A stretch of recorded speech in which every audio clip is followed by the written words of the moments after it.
দেখো বন্ধুরা, এখন কত বৃষ্টি। এখন বাজে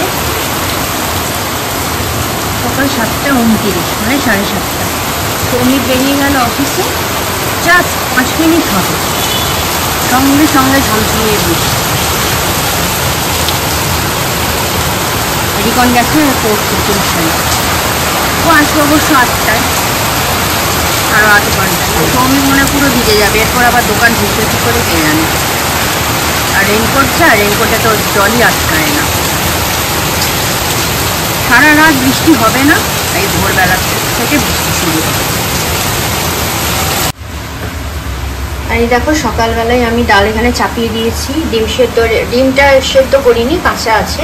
রিকনকে সেদ্ধ করে দেবো, স্কুলে খেয়ে যাবে। আর আজকে মাছ আনতে না করেছি।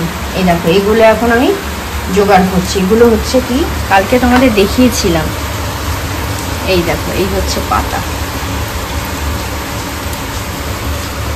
হচ্ছে খারকোল পাতা। তাই ডাঁটিগুলোতে তো ভীষণ নোংরা থাকে, এগুলোকে ধুয়ে ধুয়ে রাখছি। আবার এই আঁশ ছাড়াতে হবে, ছাড়িয়ে তারপর বাটাবুটি করতে হবে। তো শুভ সকাল বন্ধুরা, কেমন আছো? আশা করি সবাই ভীষণ ভালো আছো। আজকে হলো সপ্তাহের দ্বিতীয় দিন, মঙ্গলবার। তো রান্নাঘরে ঢুকেই গেছি সকালবেলা উঠলে না একটা দিন মনে হয় যে একটু ঢুকেই যায়। আর এই ডান দিকের চোখটা আমার ভীষণ চুলকাচ্ছে, জানি না কেন। তো করে নেই সমস্ত জোগাড়। রিকনের তো স্কুল আছে, আর এরকম কি হারে বৃষ্টি, পুরো অন্ধকার। দেখছো আমার ব্যাকগ্রাউন্ডটা পুরো অন্ধকার। লাইট আমি একদম জ্বালাইনি, শুধু আমার চিমনির লাইটটা জ্বলছে, বাদ বাকি পুরো ঘর তোর অন্ধকার। দেখো কি অবস্থা, পুরো অন্ধকার হয়ে রয়েছে। সকালবেলা হলে যে কি বৃষ্টি শুরু হয় না, কাজে কর্মে মানুষ তো বেরোবে বলো। এই নিম্নচাপের বৃষ্টি, এ তো মানে বর্ষার বৃষ্টি না। বর্ষার বৃষ্টি হলে আলাদা কথা ছিল, এই নিম্নচাপের বৃষ্টি আর ভালো লাগছে না। তো খারকোল বাটা তোমরা নিশ্চয়ই জানো অনেকে। লাইটটা জ্বালালাম, তাও খারকোল বাটাটা তোমাদের সঙ্গে আমি কিভাবে করি সেটা শেয়ার করে দেব। যেমন আমার মা শুধু পেঁয়াজ দিয়ে করে, কালো জিরা, পেঁয়াজ, লঙ্কা এই দিয়ে করে। আমি আবার এর মধ্যে একটুখানি রসুন দেবো। আর এই ফার্স্ট টাইম আমি বাটবো, কারণ আমি কোনোদিন করিনি। আমার মা যতবার করে, মা এতটা করে দিয়ে যায়, মানে আমি প্রায় সপ্তাহখানেক ধরে ওই একটু একটু করে চামচে করে বের করে চাটতে খাই। মানে সারাদিনই আমার মুখ চলতে থাকে খারকোল বাটার। আমার মা এত সুন্দর করে। তো চলো দেখি, ট্রাই করি, আমিও নিশ্চয়ই পারবো। চেষ্টা করলে কি না পারা যায়।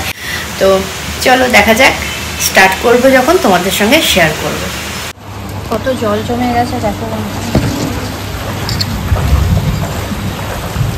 প্রচণ্ডই বৃষ্টি হলো, মারাত্মক। নদীর মতন জল বলছে কুল করে। এই নোংরা জল পাড়িয়ে রিকন আসবে, সেটা কচকচ করবে। দেখো বন্ধুরা, খারকোলের জন্য এই দেখো আলাদা করে পেঁয়াজ ঠিক এরকমভাবে ভাজতে হবে। এটাকে কিন্তু মানে খুব লাল করে ভাজলে একদম চলবে না, শুধু একটুখানি নরম হবে, নামিয়ে ফেলবে। কালো জিরে, এই দেখো রসুন, এদিকে হচ্ছে শুকনো লঙ্কা আমি আরও 2টো দিতাম, কিন্তু সৌমিক আর রিকন যেহেতু ঝাল খায় না, ওই জন্য 3টেই মাত্র দিয়েছি। আর এখানে এই দেখো খারকোলটাকে তেলের মধ্যে আঁচ কমিয়ে ভাজা হবে। আঁচ কমিয়ে না ভাজলে কিন্তু পুড়ে যাবে। এই দেখো জল বেরোবে, যেমন শাক ভাজা করে ওরকমভাবেই করে নেবো। নিয়ে তারপরে এটাকে কিন্তু আমি আগে মিক্সিতে একটু ঘুরিয়ে নেবো, কারণ এতটা জিনিস না আমি হাতে বেছে উঠতে পারবো না, খুব কষ্ট হবে। ওই জন্য সৌমিক বললো যে তুমি এরকমভাবে করে না একটু মিক্সিতে ঘুরিয়ে নিও, তারপরে ওটাকে শিল পাটায় একটু বেটো, তাহলে দেখবে ভালো বাড়বে। তা কথাটা ঠিকই বলেছে। তো মোটামুটি নরম হয়ে যাবে, তারপরে যেরকমভাবে শাক ভাজা করে সেরকমভাবেই করবো, করে তারপরে সেটাকে নামাবো। চাল ধুয়ে নিয়েছি, এখানে চাল ধুয়ে রেখে দিয়েছি। রিকনের খাওয়া হয়ে গেছে, ওর জন্য মুসুর ডাল করেছি একটু পেঁয়াজ দিয়ে, এটা দুপুরেও আমরা খাবো। আর ওকে ডিম সেদ্ধ করে দিয়েছি, ঝুড়িটা চাপা দিয়ে রাখি। আর আজকে স্কুলে ওকে একটু ম্যাগি করে দিলাম, রোজ স্মুদি নিয়ে যায়, তো বললো মা আজকে একটু ম্যাগি করে দাও। আমার ম্যাগি হয়ে গেছে, ও একটু ঝরঝরে খেতে চায়, ওই জন্য ফ্যানের হাওয়াতে একটু শুকিয়ে নিচ্ছি, তাহলে এটা ঝরঝরে হয়ে যাবে। এই যে এখানে পেঁয়াজ, রসুন, শুকনো লঙ্কা, কালো জিরে, এটা পেস্ট, আর এটা হচ্ছে খারকোল বাটাটা পেস্ট করে রেখেছি। এই দুটোকে আবার একসঙ্গে শিলপাটায় বাটবো। আর এখানে আমি পেঁয়াজ ভাজছি, তার সঙ্গে যা যেটুকুনি চিংড়ি মাছ ছিল দিয়ে দিয়েছি।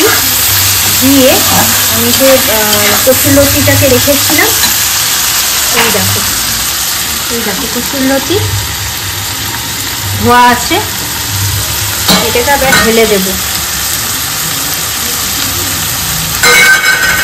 এই দেখো ঢেলে দিলাম। এবার এটাকে এর সঙ্গে নাড়বো, কষাবো। আর এখানে আমি পেস্ট করেছি কাঁচা লঙ্কা, টমেটো, রসুন, ব্যাস। এই দিয়ে কষিয়ে কষিয়ে কচুরলতিটা মজাবো, একটুও জল দেবো না। দেখো মশলাটা ঢেলে দিয়েছি। এবার এটাকে একদম জল দিইনি, এটা কচুরলতি থেকেই যেটুকুনি জল বেড়েছে। এবার এটা কড়াতে মজে মজে আস্তে আস্তে ঢাকা দিয়ে আমি করবো। এই যে ঢাকনা দিয়ে দিলাম। এটা টাইম কিন্তু অনেকক্ষণ লাগবে।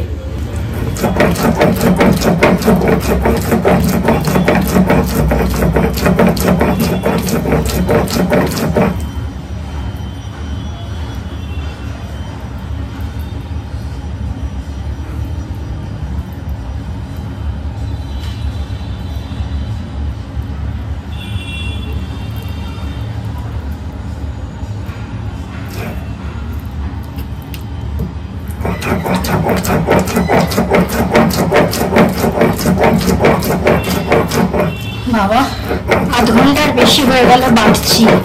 মিক্সিতে পেস্ট করে নিয়েছি, তারপরে এই যে শিলপাটা ভালো করে বেটে নিচ্ছি যাতে একদম মিহি হয়ে যায়। সৌমিক বললো পুরোটা করে নিতে, বললো বারে বারে করতে হবে না, করে রেখে দাও, নষ্ট হবে না। আমার তো করে রাখলেই মানে শেষ হয়ে যাবে। এইটা হচ্ছে লাস্ট, প্রায় শেষই হয়ে এসছে। অনেকে না এরকম বেটে আবার এই করে কড়ার মধ্যে, ওটা তেলের মধ্যে টেলে নেয়, কিন্তু আমি তো আগেই ভেজে নিয়েছি সব ভালো করে তেলে।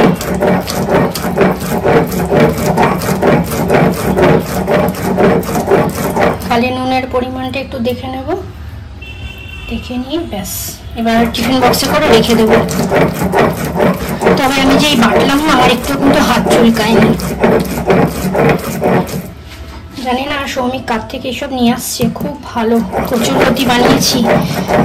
নাবিয়ে ফেলেছি, আমি তোমাদের দেখাচ্ছি। এটা বেটে নি। সকাল থেকে এত বৃষ্টি হয়েছে, কিন্তু কি ঘাম, কি গরম।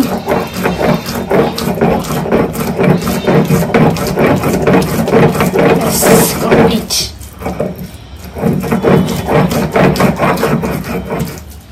কমপ্লিট। কাচিয়ে কুচিয়ে তুলে দিই, অনেকটাই হয়েছে।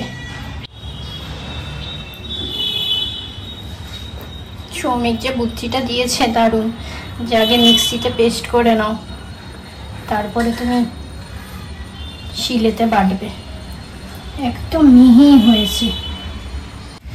দেখো বন্ধুরা কতটা হয়েছে। এবার এটাকে মেশানো হবে, মিশিয়ে তারপর রেখে দেব।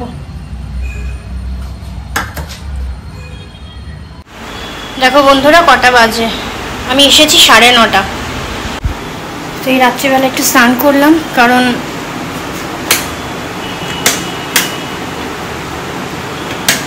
এত চুলে ঘাম হয়ে যায় না, ওই জন্য একটু স্নান করতে বাধ্য হলাম।